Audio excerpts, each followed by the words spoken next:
נאווה, מה העניינים? היי, מה קורה? בוקר טוב, איזה כיף בוקר שבאת טוב. לפודקאסט שלי, הכל דוגרי. האמת שאני ממש שמחה לבוא, אז תודה לך שהזמנת אותי. חמודה שלי. האמת שהזמנתי אותך, כי שמעתי סיפור חיים מטורף. אמרתי, אין, אני חייבת שהוא יהיה אצלי. אה, נפגשנו שלא במקרה, כי אני כן. כבר לא אומרת במקרה יותר. נכון. נפגשנו שלא במקרה, עם הכוונה מדויקת ורצון השם, בפאדל. וואי, היה כיף. דרך היה אגב, מושלם. בוא'נה, את יודעת לשחק, אבל תודי שגם אני. את תותחית על. הפעם הראשונה שלי. אז גם אני הייתי פעם ראשונה, והייתי כזה, וואו, איזה אלופה. ואז, תוך כדי המשחק, התחילו לזרוק פרטים עלייך, נכון? נטלי התחילה לזרוק פרטים עלייך, ותוך כדי המשחק אני אומרת לך, שומעת, נאווה, את חייבת לבוא לפודקאסט שלי. כן. אז הנה, את פה. ומה זה בא לי שתספרי לי? באמת, כאילו, אני מתה לשמוע את הסיפור. ככה כן. קראתי בקטנה כשהעלית באינסטגרם. כן. היה לך פוסט אחרון שהעלית, כן. שעשית, בואו נכיר, נכון? כן. אבל עדיין לא... עשית טיזינג, לא באמת כן. סיפרת. נכון, נכון. אני דווקא די משתפת ברשתות החברתיות. שוב, מה שאני בוחרת לשתף, את יודעת, יש לי ילדים, אני כזה צריכה לשמור על הכל, זה מאוד חשוב לי. נכון. דרך אגב, אני לא מעלה את הילדים.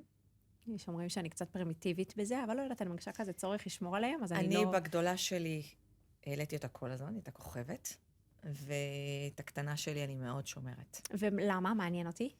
כי פה בקטנה שלי האמונה התחזקה, מאוד, ואני מאמינה שמה שלא נראה לעין, יש בו ברכה, ואני שומרת עליהן. מאוד משתדלת גם את הגדולה, מעניין. פחות לעלות, ואת הקטנה כמעט, גם אסרתי על בעלי. וואו. הייתה תקופה שהוא כל הזמן היה מעלה אותה. מהמם. תייג, ולא משכתי. ובאיזשהו שלב אמרתי לו, תקשיב, אני ממש רוצה לשמור עליהן. הן נשמות כל כך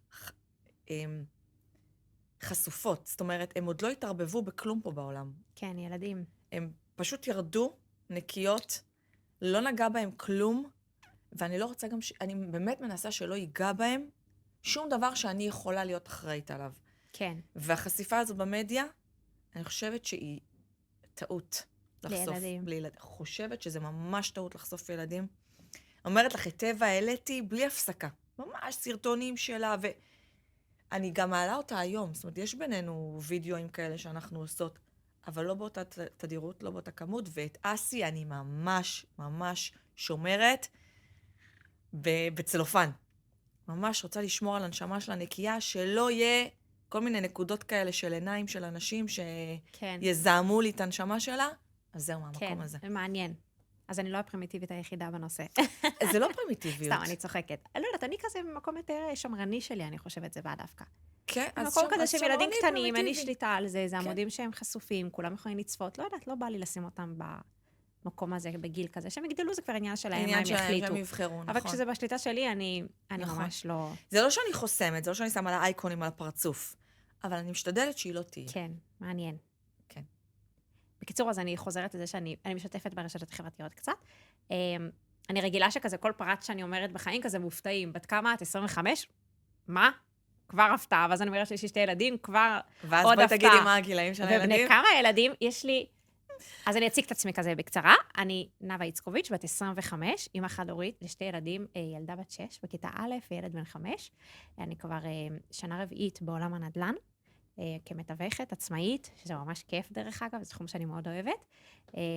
וזהו, והספקתי את זה כי התחתנתי קטינה בת 17, ובגיל 21 מצאתי את עצמי גרושה עם 2 ילדים ממש קטנטנים, היו תינוקות. נכנסתי לעולם הנדל"ן all in, והיום אני, תודה לאל, שם חזק. עכשיו בוא נחזור אחורה. אוקיי.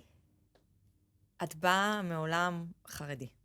נכון, ההורים שלי חזרו בתשובה לחברה שהיא מאוד שמרנית, לקהילה חסידית, ובמסגרת זה, חלק מהאמונות של אבא שלי היו שלחתן את הבנות שלו קטינות, זה הדבר הכי טוב. אז אחותי נתיב ועוד את שאר האחיות שלי גם כן ממש צעירות, בשידוך. בגיל 17.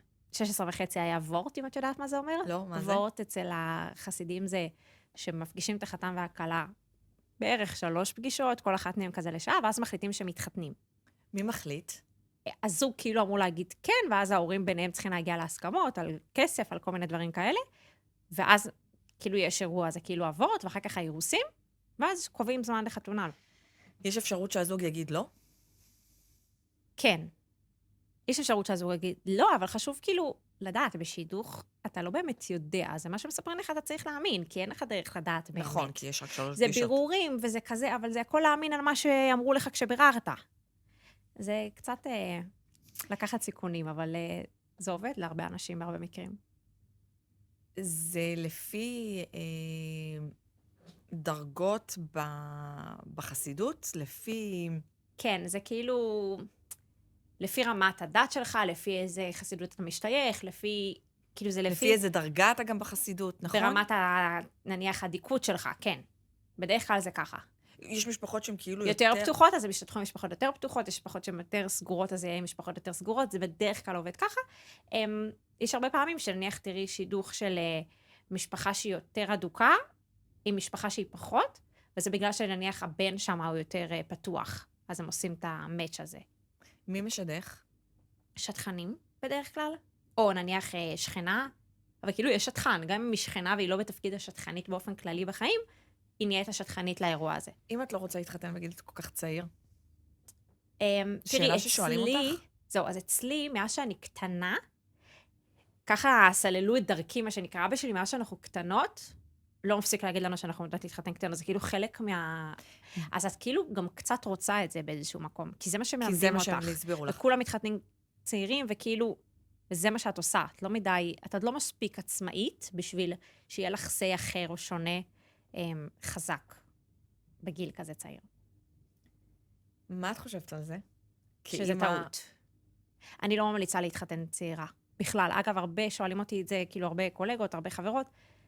מה אני אומרת? האם כדאי להביא ילדים בגיל כל כך צעיר כמוני? כי זה נראה להם מגניב, יש ילדים גדולים, ואני כאילו נהנית מזה. זה מאוד צעיר, בגיל 18? בגיל 18 נכנסתי להיריון של הגדולה, ובגיל 19 של הקטן שלי. זאת אומרת, בגיל 19 ו-20 כבר הייתי אימא לשניים. אני לא ממליצה על זה. אני חושבת היום רואים אותי, וזה נראה להם מגניב וקול, כי איזה כיף, אימא צעירה, יש שם מלא אנרגיות, לעשות איתם כיף. אוקיי, אבל גם זה הרבה אחריות בגיל מאוד מאוד צעיר. וזו אחריות שלפעמים היא בלתי נסבלת. זאת אומרת, כשהייתי ממש בהתחלה, בגיל 21 עם שניהם, בלי 12 שנות לימוד, בלי בגרות, בלי מקצוע, בלי עבודה, בלי ניסיון תעסוקתי, כלום, צריכה לפרנס 2 ילדים לבד. זה 2 זוגות במדינה הזאת בקושי מצליחים לסגור חודש. איך אני אמורה לעשות את זה לבד? זו חרדה מאוד גדולה. שבלי שום קשר, אני התחתנתי בגיל 31, והבאתי את הגדולה שלי בגיל 35, וקיבלתי חרדה. כן, אז תחשבי שגם היית עוד יותר צעירה, וצריכה לפרנס אותה לבד, ובגיל כל כך צעיר, ובלי שום כלום, באמת, כמו ילדה שיוצאת לגדל 2 ילדים. אז אני חושבת שזה לא כדאי, אני חושבת שאני ממליצה. קודם כל, ללמוד מה שאתה רוצה, להתעסק במה שאתה רוצה, לא משנה, לבסס את החיים שלך, ואז להביא ילדים. אתה מגיע לזה, לדעתי, יותר בשל, יותר נינוח. כשאתה צעיר, ואתה צריך לדאוג גם לזה, וגם לזה, וגם לזה, וגם לזה, אתה הרבה יותר לחוץ. יש בזה יתרונות, כמובן, אבל גם יש בזה, לדעתי, הרבה חסרונות, אז אני לא ממליצה. פשוט לי כיף היום, אני אוהבת ליהנות מהחיים שלי, אבל זה לא משהו שהייתי ממליצה לבת שלי לעשות. ממש לא. ובאותה תקופה כשאמרו לך, שכיוונו אותך, שזאת הדרך שאת צריכה להתחתן מוקדם, שזאת הדרך של החיים, מבחינתך זה היה... האמנתי שמה שאמרו לי זה מה שנכון. למה התגרשת? זה היה מורכב, אני לא כל כך מפרטת על זה באמת, גם בגלל הילדים. השידוך לא עבד. איך הבנת את זה? איך כאילו בחברה חרדית שממנה את מגיעה, זה כאילו, איך זה קורה? איך מתגרשים בחברה כזאת? כן, זה מאוד מאוד אמיץ. מאוד אמיץ. זה אמיץ כמה פעמים. זה אמיץ כי את בת 21. כי את בחברה שכביכול לא מתגרשים בה, נכון? מתגרשים בה, אבל כשאתה מתגרש יש איזה מיד השלכות חברתיות, ומיד מסתכלים עליך מבט מסוים, וזה מיד משפיע על הרבה דברים מעבר. אז איך זה, בואי תספרי לי איך זה קרה. אני חושבת שמאז שאני קטנה, יש בי רצון לחיות טוב.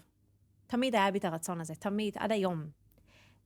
יש אנשים שמסוגלים להיות באנרגיה שהיא פחות חיובית לאורך זמן, אני חושבת שקשה לי. אני אוהבת לחיות טוב יחסית, וחשוב לי להרגיש טוב, וחשוב לי ליהנות, וחשוב לי להיות בחיים שהם עושים לי טוב.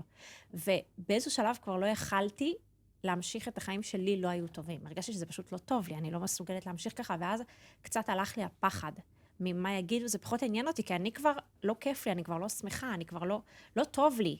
כבר פחות עניין אותי מה יגידו וכולי, ולכן עשיתי את זה. להגיד שזה לא כאב, זה כאב, כי היו הרבה השלכות חברתיות על זה. פתאום מסתכלים עלייך במבט אחר, פתאום כזה, את פחות מתאימה כי את גרושה, ואני ילדה בת 21 עם 2 ילדים. מה גרושה? אני ילדה עם 2 ילדים. אני זוכרת שבאתי לאמא שלי ואמרתי לה כזה, אני אותו בן אדם, רק בחרתי כאילו אחרת, כי לי יותר טוב ככה, וכאילו מה, למה מיד זה מביא איתו השלכות? וזה מביא איתו מיד השלכות. מה ההורים שלך אמרו על זה? הם חשבו שאני צודקת. כאילו, הם עודדו את זה כאילו, בהתחלה, את יודעת, כולם מנסים לשכנע אותך כזה לא לעשות את הצעד הזה, שוב, כי זה צעד גדול ואמיץ, וגם בחברה שפחות אוהבים את זה. אבל אחרי שקיבלתי את ההחלטה, כולם הבינו שזה היה הדבר הכי נכון עבורי, אבל בהחלטה עצמה הייתי די לבד. ניהלת את הגירושים לבד? נכון. זה מאוד קשה. זה אירוע בפני עצמו, זה אירוע, וואו. אני חושבת שהיום, הסיבה שיש לי כזה קור רוח יחסית, ואני מצליחה להניח בעסקאות נדל"ן מאוד גדולות, שכולם כבר מאבדים את זה, המוכר, הקונה, העורכי דין, כולם מאבדים את זה בדרך, להישאר עם קור רוח, זה בגלל שהייתי בסיטואציות ממש קשות באירועים כאלה, אז זה קצת עשה לי אחלה טירונות. זה היה לא פשוט, להיות בבתי דין, בגירושים קשוחים, זה קשה.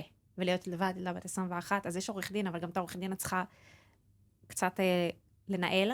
זה מאוד מאתגר, זה לא פשוט בכלל. בכלל. את מהלקוחות שניהלו את העורך דין. העורכי דין לא עשו את העבודה מספיק טוב לבד. הם היו צריכים, כאילו ברמה שאני זוכרת שפעם הלכתי לייעוץ עם אחד העורכי דין, הוא אמר לי, את בכלל לא צריכה אותי, את יכולה להיות לבד. אמרתי לו, מה זאת אומרת? אני ילדה בת 21, מה זה את לא צריכה אותי? לא, את ורבלית, את יודעת, את מסבירה, את טובה, את צודקת.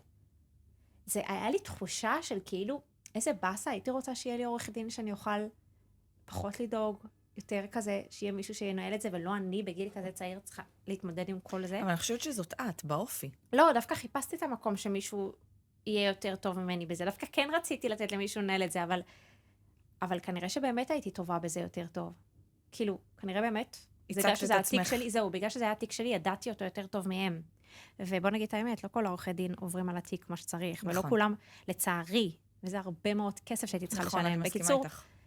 אני קצת עייפה מאירוע עורכי הדין, אם להיות כנה. אני מסכימה איתך, יש עורכי דין שבאמת לא... מאוד קשה, וגם אני ילדה קטנה, ואני באה לבד. את יודעת, זה לא באמת תמיד גרם להם לתת את השירות הכי טוב.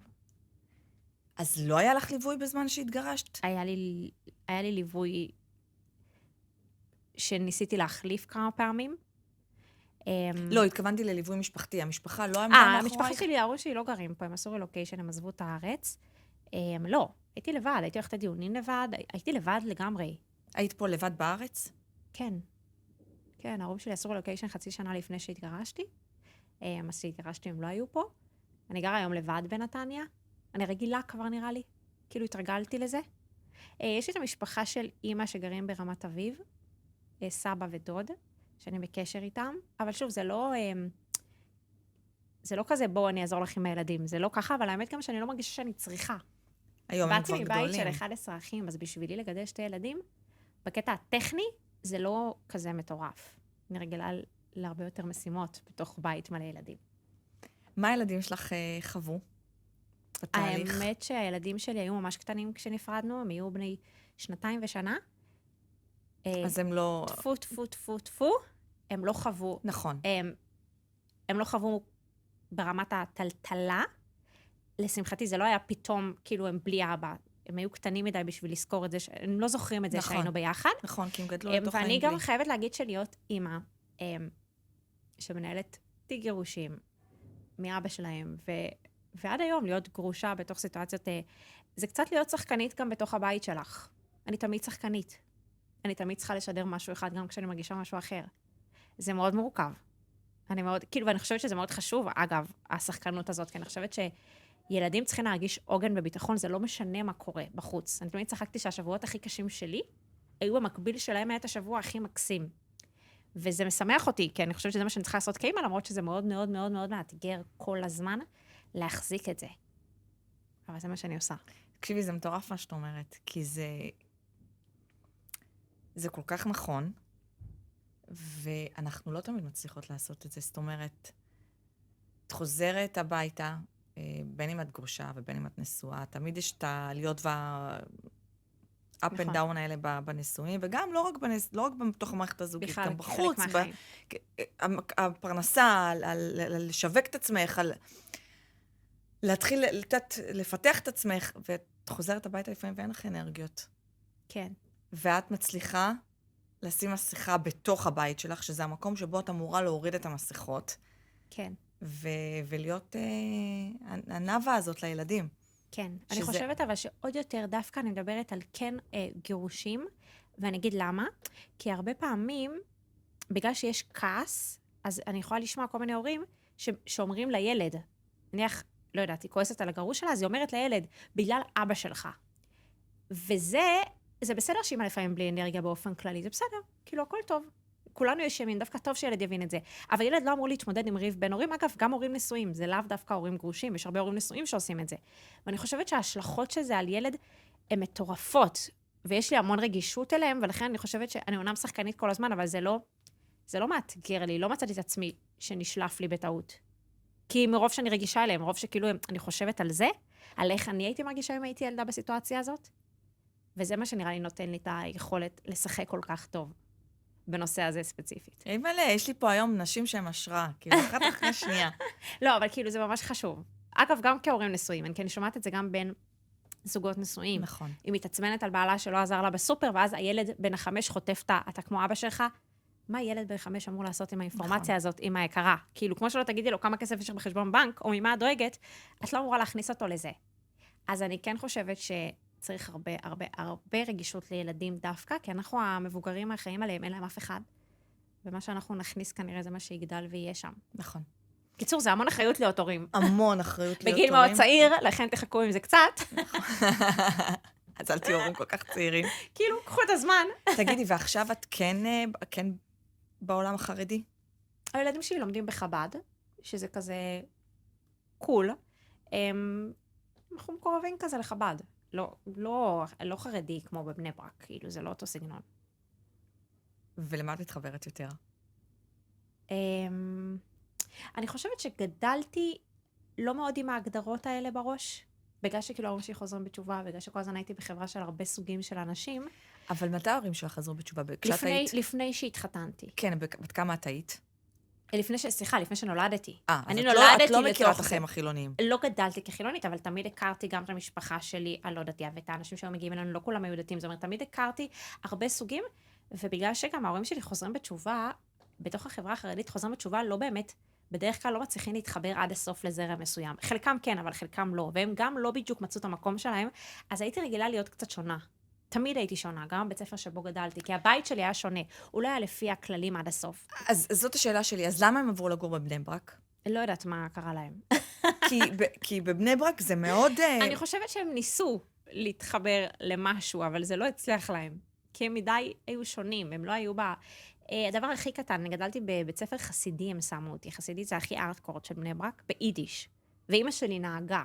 אצל חסידים, הארטקורד אסור לנשים לנהוג. הייתי צריכה להסתיר מאז שאני קטנה כל כך הרבה מידע שקורה בבית, בבית ספר. היה אסור לי להגיד לחברו דבר כזה. כל הזמן הייתי כאילו בקונפליקט הזה. וואו, זה צריכה כל הזמן קשוח. להחזיק, נכון, מצד שני, אבל אולי לכן התרגלתי לזה. למשחק. להחזיק כל הזמן. כן. כי מלא אנשים שחוזרים בתשובה... אגב, אני עשיתי רישיון. תוך כדי שהייתי נשואה, ולא נהגתי כמה שנים. בגלל כאילו כי זה לא מתאים היה בחברה הזאת. ורק כשהתגרשתי התחלתי לנהוג. אבל למזלי עשיתי רישיון, זאת אומרת, היה לי את הרישיון לפחות, אחרת לא יודעת איך הייתי מסתדרת, בלי. וואו, בחברה החרדית לאנשים אין רישיון? לא, לא בכל החברה החרדית, בחברה החסידית. בחברה החסידית, היותר שמרנית, לא, זה כאילו, לא עושים את זה. נשים אסור להם לנהוג. ברמת האסור, או כן, ברמת הלא מקובל? מי שנוהגת ויותר עושה, במוסדות חסידים, ארטקורד לא יקבלו אותה. את הילדים לבית ספר. את הילדים לבית ספר, כן. וואו. כן, אז יש מסלולות יותר פתוחים, אוקיי, סבבה. אז זה כבר כאילו קצת יותר פתוח, זה לא אותו קיצון. בקיצור, ההורים שלי לא באמת השתלבו עד הסוף. אבל כן באמת חיתנו אותך מוקדם. כן, כי אבא שלי, זאת האמונה שלו. עדיין?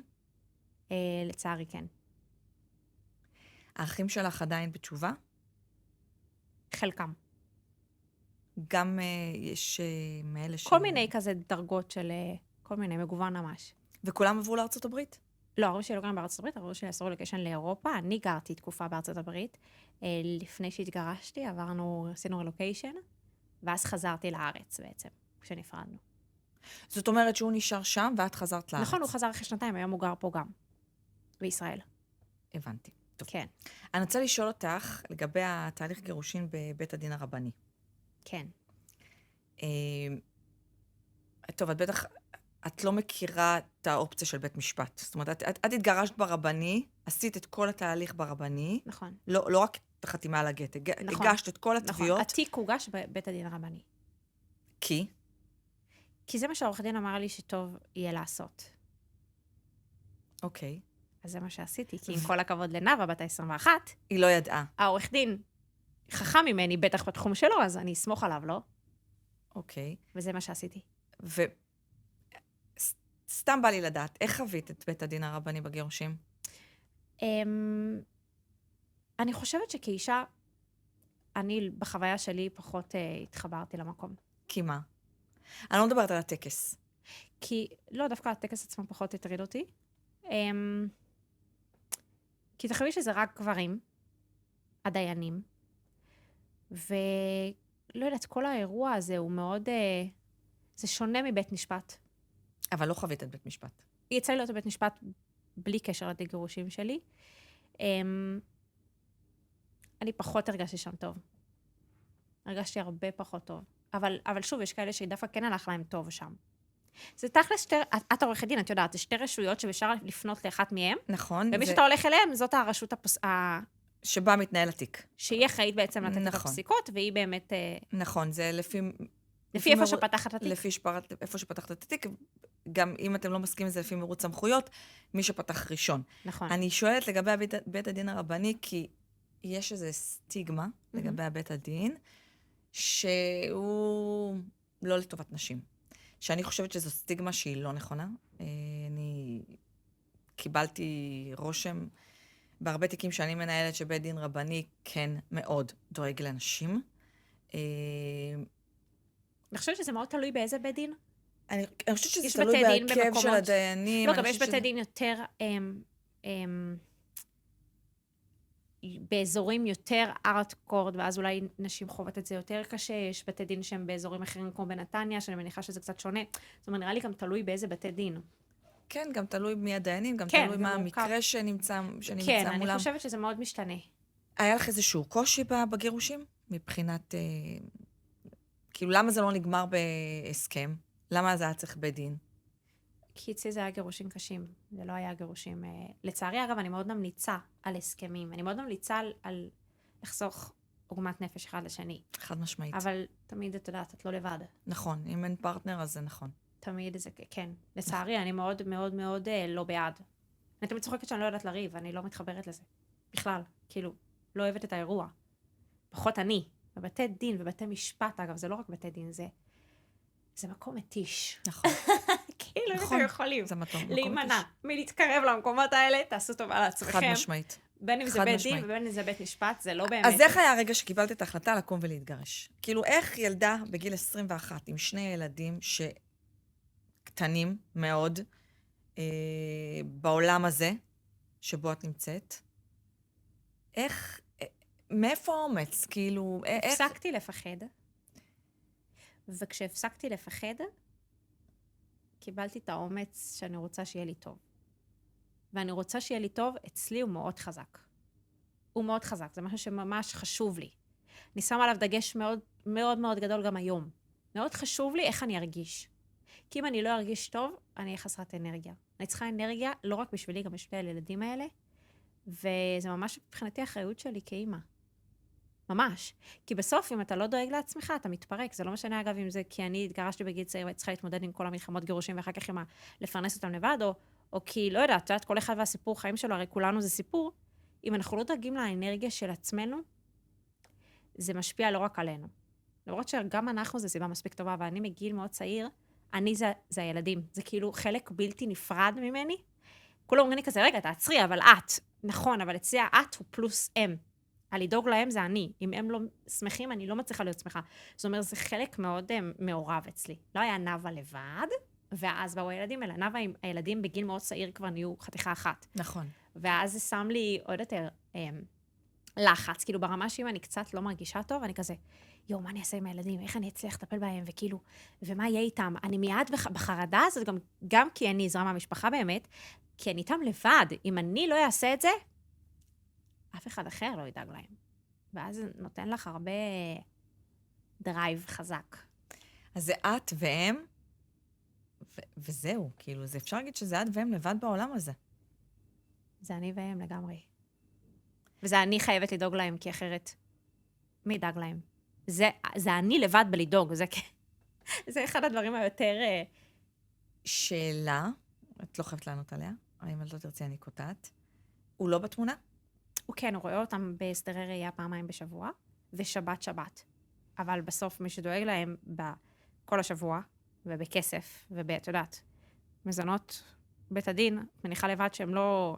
הם נמוכים מאוד, זה לא מכסה כלום. נכון, בבית הדין כלום. הרבנים מזונות נמוכים. והילדים צריכים אוכל ובגדים ובית ואוטו שיסיע אותם, ולא יודעת, הכל. הילדים צריכים הכל. ואם זה חוגים, ואם זה קופות חולים, ואם זה בגדים, ולא משנה מה. ואם זה מתנות, ואם זה סתם ללכת לקנות אוכל, ואם זה לעשות... והוא בעולם החרדי? כן. או שהוא גם... כן. כן? עדיין נשאר בעולם החרדי. כן. אצלך בבית את עדיין שומרת שבת? כן. זאת אומרת שאין פער בין הבתים מבחינת אמונה. לא, הילדים לומדים בחב"ד, שזה קצת שונה מאיפה שהוא נמצא, זה כן קצת שונה. בחב"ד זה יותר... יותר לייט. הגישה גם היא מאוד שונה. נכון. הגישה היא יותר מאפשרת, פחות נוקשה. הגישה שלה מלכתחילה מגיעה מאוד כן, שונה. היא לא אסור. יותר כזה אהבת ישראל, ויותר כזה... יש שם הרבה דגש דווקא על ערכים שאני מאוד אוהבת בחב"ד. נכון, גם אני מאוד אוהבת. הילדים ממש נהנים, וכיף להם, זה ממש כמו המשפחה שלהם, הבית ספר והגנים, וכאילו אני ממש מרוצה. מאוד. ותגידי, למה בכל זאת השארת את הפאה? כי לאישה את לא חייבת, לפי ההלכה. זהו, אז יש את זה, שאני שומעת הרבה אנשים שאומרים את זה. אני טועה? אני לא יודעת, כי לא בדקתי עד הסוף בהלכה אם צריך או לא. אני כן יכולה להגיד לך שנניח בחברה החרדית הארדקורד, גם נשים גרושות משאירות כיסוי ראש. אוקיי. אבל זה עניין, יכול להיות שזה נורמה חברתית, וכאילו ואתה צריך להתנהג לפיה, ולא בהכרח הלכה, אני לא יודעת להגיד לך, כי לא חפרתי על הנושא. הסיבה שלא חפרתי על הנושא זה פשוט כי אני אוהבת פאה.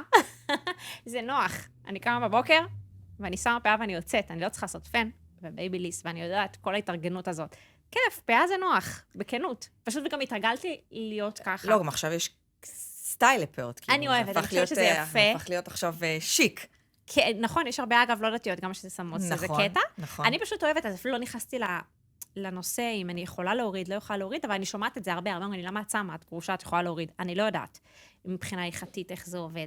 בכללי, כל הנושא של כיסוי ראש, אני לא יודעת בהלכה, כמה זה הלכה כמו נניח שבת, או כמו שזה מנהגים שהשתרשו עם הדורות, אני לא כל כך בקיאה בנושא. וכן יש הבדל בין זרמים לגבי העניין של כיסוי ראש. בחברה החרדית? נכון. יש מותר פאה, ויש כאלה שאוסרים פאה, וצריך כיסוי ראש. נכון. אגב, אני גדלתי בבית שאבא לא הסכים פאה.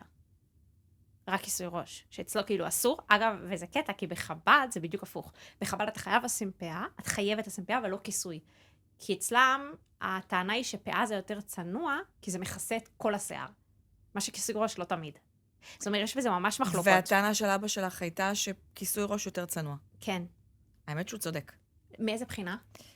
יש משהו בעובדה שלא רואים שיער אצל אישה, שהוא הרבה יותר צנוע, כי שיער של אישה, גם כשזה פאה, זה כוח, זה סקסיות, זה נוכחות, זה נשיות, זה עוצמה. אבל השאלה, שוב, עוד פעם אנחנו חוזרים אחורה, השאלה מאיזה טעם נשים שמות פאה. יש את מי שטוען כמוך, כדי להצניע אותם, קצת להוריד לה מהכוח, לפי מה שאת אומרת. לא, הפוך. את אומרת שצריכה לחסות את השיער, כי השיער שלה הוא כוח שהוא כאילו שלילי. אני טוענת שכיסוי... לא שלילי, אני טוענת שהכיסוי ראש הוא צנוע יותר, כי לא רואים שיער. נכון? שאת שמה את הכיסוי, את המטפחת, לא רואים שיער, זה צנוע. כשרואים שיער, בין אם זה פאה ובין אם זה שיער שלך, אין בזה צניעות. השאלה היא מה הסיבה ששמים כיסוי ראש. לפי חב"ד, הסיבה היא ששיער באישה, אחרי שהיא מתחתנת, נחשב ערווה. אוקיי. זה כאילו כמו גוף שצריך לכסות.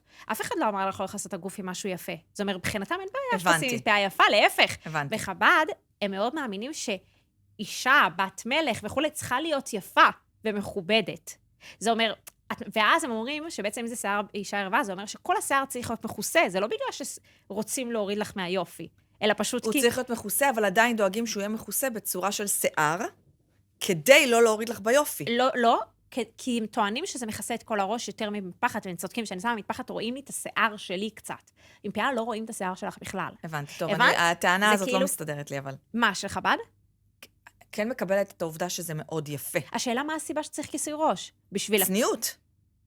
השאלה אם זה צניעות בקטע של רגע, של מה, שלא יהיה לה שיער, שהיא לא תראה אם זה יפה, או כי זה כמו שיער ערווה, זאת אומרת, כמו גוף.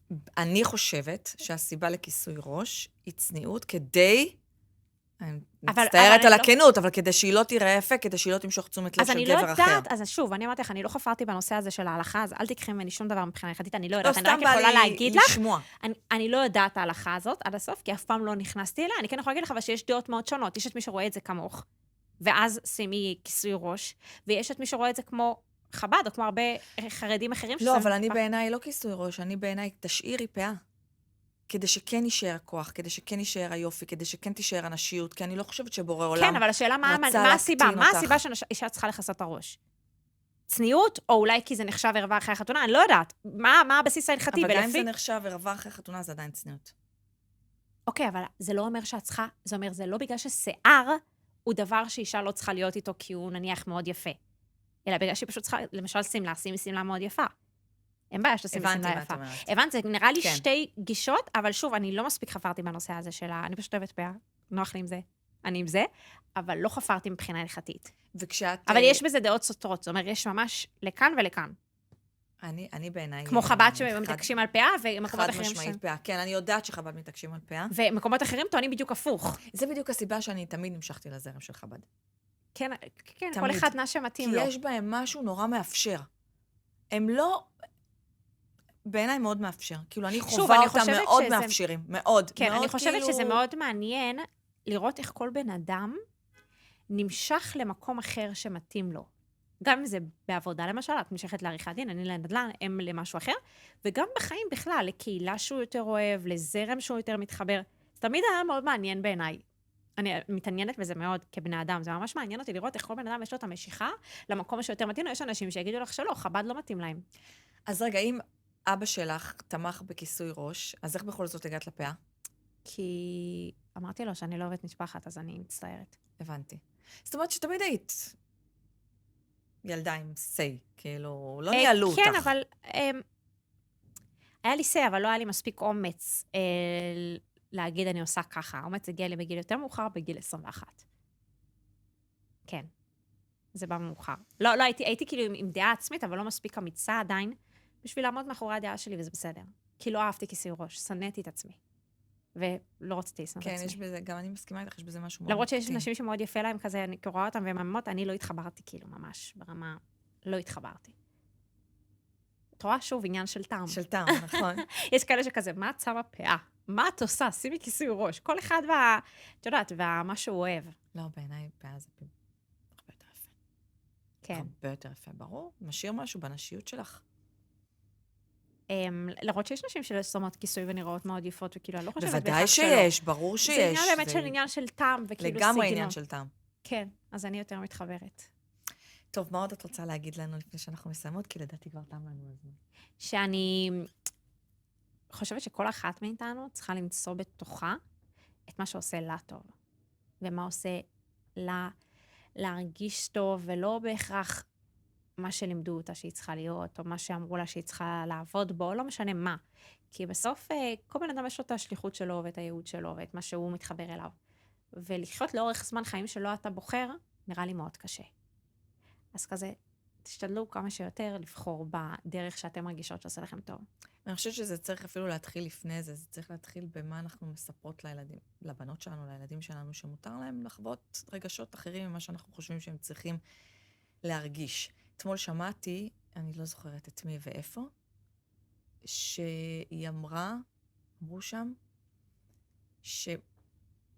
אנחנו לא צריכים להסביר לילדים שלנו איזה רגש הם צריכים לחוות בכל סיטואציה. זאת אומרת, אם עכשיו הילד נפל והוא בוכה, אז לא להגיד לו, למה אתה בוכה? הוא בוכה. כן, זה שלו. כרגע הוא צריך לבכות. זה מה שהוא מרגיש, כן. שכרגע, זה מה שהוא, כרגע הוא רוצה לבכות. וכל הצמצום רגשות האלה, זה נולד עוד כשאנחנו ילדים, כשאומרים לנו למה בכית, אבל למה אתה כועס, אבל למה את מגיבה ככה, אבל... כן.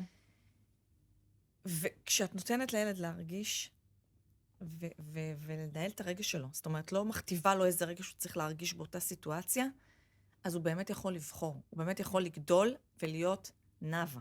כן. כמו שתמיד שואלים אותי, מה אני רוצה שהילדים יהיו כשהם יגדלו, ואני כזה, אין לי מושג שיהיו נכון, מה שעושה שיהיו להם שם, טוב. נכון. בא לי שיהיה להם טוב. איך? לא יודעת. באיזה מקצוע? אני לא יודעת. מה שהם יחליטו, הם לא אני. נכון. לי טוב משהו אחד, לך טוב משהו אחר. כל בן אדם והסרט שלו, אז לכן אני מאמינה שכזה, כל אחד צריך לחיות את הדרך ש... אני חייבת להגיד לך לו. אבל שאני כן חוטאת בעניין הזה, שלפעמים אני אומרת לאווה, אבל יש לי ילדה בן פורת יוסף כמה אווה? עליה. אווה בת 9, עוד רגע 10, בן פורת עליה, איזו ילדה חכמה, אני חוטאת מלא. היא באמת, לפעמים יהיה מבוגר האחראי בחדר. אני חוטאת מלא בזה שאני אומרת לה, אבל צריך ככה, אבל... ואז היא אומרת לי, למה צריך? זה מה שאני רוצה. כמו אז מה אומרת- למשל, צריך מה? כמו למשל, שאני לפעמים יותר מדי דוחפת לשיעורי בית. והיא אומרת לי, אבל זה שלי, זה שיעורים שלי. לך נוח שאני אעשה אותם עכשיו, לי נוח לעשות אותם עוד שעה. אני רוצה קודם כל לראות טלוויזיה, לנוח, ואז אני אעשה אותם. והיא צודקת. כשאני חזרתי הביתה מהבית ספר, היה נורא סדר. את חושבת שזה לא סבבה שאת מבקשת ממנה לעשות את זה בסדר שהחלטת שיהיה כן, כאן? אני חושבת שזה מאוד לא סבבה שאני מבקשת ממנה לעשות את זה בסדר שאני רוצה שזה יעשה, בזמן שאני רוצה שזה יעשה. אני חושבת שזאת אחריות שלה, שהיא צריכה למלא, ולקבל את ההחלטה מתי היא מבצעת את זה. אני אצלי בבית היה מאוד... רגע, אבל אם היא מחליטה שבא לה ללכת לישון ב-10 כל לילה, אז מה? לא, יש דברים שהם לא. אוקיי. שאת לא יכולה לא, ללכת כי לישון נראה לי ב-10 לעשות בלילה. סדר מסוים בבית, או נניח כזה סדר יום, מה שנקרא, זה בסדר. נכון. יש סדר יום, קמה בבוקר, מתארגנת, הולכת לבית ספר, יש בית ספר, מסיימת בית ספר, מגיעה הביתה, וברגע שהיא מגיעה הביתה, יש לה את האפשרות לבחור מתי היא רוצה להיכנס להתקלח, מתי היא רוצה לראות טלוויזיה, ומתי היא מחליטה להכין שיעורים. היא לא תכין שיעורים ב-7-8 בערב, כי אז היא תהיה עייפה. כן, אבל... יש חוגים, אז צריך גם להסתנכרן עם החוגים. אבל אני באתי מבית שחזרתי מבית ספר, וזה היה ישר להתקלח, לאכול, להתקלח, ואיך שאני מסיימת ישר להכין שיעורים. ואני חושבת שיש בזה משהו מאוד עצוב, שהיו צריכים לנהל לי את הסדר יום אחרי בית ספר, כי ילד מסיים בית ספר, הוא למד עכשיו 6-7 שעות, הוא היה במסגרת לימודית, הוא למד עכשיו 6-7 שעות, מותר לו רגע לבוא הביתה, להוריד לחץ, שנייה לנקות את הראש עם טלוויזיה, כן. עם מקלחת, ואז להתפנות כן, האמת שאני- לחוגים, לאחר הצהריים עם כן. החברות, לשיעורי בית, ואני מאוד מאוד עובדת על עצמי, לא להגיד לך. מאוד, אני מחזיקה את עצמי, כי זה נורא קשה, כי אצלי אני באה את יודעת שאני ממש פחדתי מזה, כשילדה שעלתה לכיתה א', אמרתי לעצמי כזה, יואו, ומה, ואחר אני צריך גם לדאוג שהיא תעשה שיעורי בית, ואיך אני אספיק הכל, וכאילו גם ככה החיים שלנו ממש עמוסים, ויש לנו לוז מלא. ותודה לאל, אני לא צריכה להגיד לה לעשות כלום בנושא הזה, של השיעורי בית. כאילו, היא פשוט עושה. אבל זה מתנה. אני ממש דאגתי מזה. אני זוכרת כאילו מפעם, אני רואה אמהות וכזה, תשבי לעשות, וכל כך דאגתי שלא יהיה לי את הפניות לאירוע הזה של בואי נעשה, ואלוהים נתן לי מתנה שהיא מנהלת עצמה, היא בכיתה א' עדיין, אבל היא עושה את זה לבד. היא מוציאה לבד. היא אומרת לי, רגע, אני צריכה שיעורי בית, כאילו היא לקחה את האחריות המלאה באירוע הזה. ואני שמחה. לפעמים כאילו היא צריכה, נניח שאני אעזור לה או לקרוא לי ואני נהנית, אז אני באה. אבל זה לא אני רודפת אותה על זה. זה באמת אירוע. אני ממש דאגתי, אני אומרת לך, אני יודעת, גם אני אני שומעת אותך דאגתי. ואני כזה, יואו, זה היה הפחד שלי לפני שנה. גם אני דאגתי, אווה ממש, עלתה אמרתי, לכיתה כאילו, מה, א', אני אסי צריכה להתחיל? נולדה, ואני אמרתי, איך אני הולכת לתפעל את זה? למרות איך אני הולכת עם שבינינו, זה לא תינוקת? כזה נורא. כאילו, מה יש להם? 2 עמודים? 3 עמודים? בכיתה א'. בכיתה א', זהו, כשהיא תגדל. כיתה ג', כיתה ג'. זהו. המורה עושה לנו סרטונים על איך היא פותרת את התרגילים בחשבון, האמת שזה גאוני. היא עושה לנו סרטונים איך היא פותרת את התרגילים בחשבון, מעבירה לנו את זה כדי שאנחנו נוכל להסביר להם בבית. זה גאוני, כדי שאנחנו נוכל ויש להסביר להם מלא בבית. אני חושבת שאפשר להעביר איזושהי הצעת חוק שכאילו, שיעורי בית זה בבית ספר. אצלנו אין לחסוך. שיעורי בית. אפשר לחסוך את זה אצלנו אין לאמהות. שיעורי בית, יש רק בחשבון, אצלנו אין שיעורי בית, אבל אני לא בעד. אני חושבת ששיעורי בית זה זה necessary, חשוב? זה חשוב, לא היה להם בשנה א' ובשנה ב' למה זה חשוב? הם לומדות בבית ספר 6 שעות, אמרת. הם צריכים לשבת, לתרגל מקצועות ספציפיים. אני לא אומרת תנ"ך. בבית ספר יש 7 אני שעות. לא אומרת תנ"ך, זה אי אפשר לדחוף. לא מספיק לתרגל חשבון בבית ספר, זה לא מספיק לתרגל הבנת הנקרא בבית ספר, זה לא מספיק לתרגל לשון בבית ספר. לשון, הבנת הנקרא, חשבון, תרגלים שצריכים להינתן הביתה, צריך ללמוד בבית, גם אנגלית. לא צריך תנ"ך. אני מתה על תנ"ך, אבל לא צריך ללמוד תנ"ך בבית. אנחנו למדנו תנ"ך בבית. אמא שלי הייתה יושבת איתי עם ספר טוב, וואו, אני לא אשכח את זה. רגע, אבל שנייה, אבל זה לא בכל המקצועות בסוף יש שיעורי בית כשגדלים? זה לפי מורה. אוקיי. לא, זה אני מאמין של המורה. אני מאמין של המחנכת של זה, שאין שיעורי בית, אני מאמין של המורה של החשבון, זה שיש שיעורי בית. אני רוצה להגיד לך שיש פער רציני בין המורה לחשבון בכיתה א' ב' שלא נתנה, לבין המורה בכיתה אמצע ג' שכן נתנה. זה מלמד אותם לשבת בבית, לתרגל, לעבוד לבד. כן, את צודקת. לא באה, המורה רגע, לא הבנתי, המורה רגע, בואי תגידי לי, המורה... את צודקת, זה נותן להם את העצמאות. נותן להם רגע עצמאות, אני רוצה להגיד לך שלאווה מאוד קשה, היא כל שניה שואלת אותי, אני אומרת לה, אני לא עוזרת. תפתרי, בסוף אני אבוא ואני... מה שאת לא יודעת, בסוף. אם אבל לא יודעת דף שלם, בסוף. אני רוצה שהיא תתרגל עצמאות, כן. ואני חושבת שיש בזה הרבה מאוד בשיעורי בית, המון. ספציפית במתמטיקה מתמטיקה, אנגלית ולשון, לא צריך במדעים, לא צריך בספרות, לא צריך בתנ"ך, לא צריך, זה מספיק ללמוד בכיתה.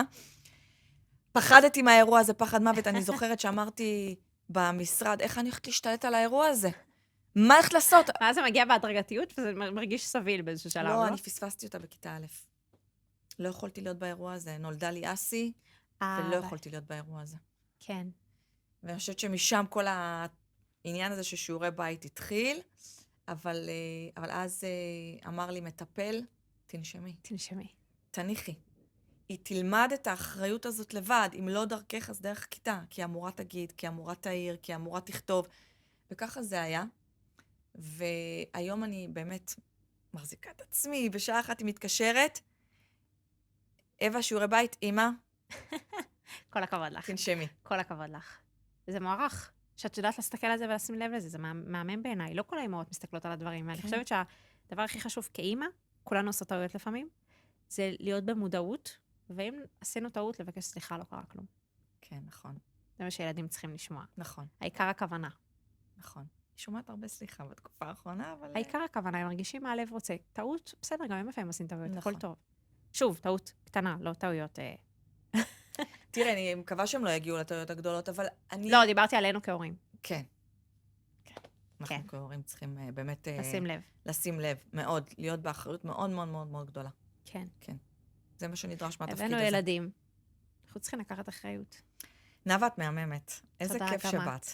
באמת. ממש שמחתי. ממש השראה. תודה. מטורף. היה לי כיף. אנחנו נלך לשחק פאדל. פאדל. אני צריכה לחזור למגרש כי זה היה כיף. היה מטורף, היה כיף. חובה עוד פעם פאדל, חובה. תודה לך שהזמנת אותי.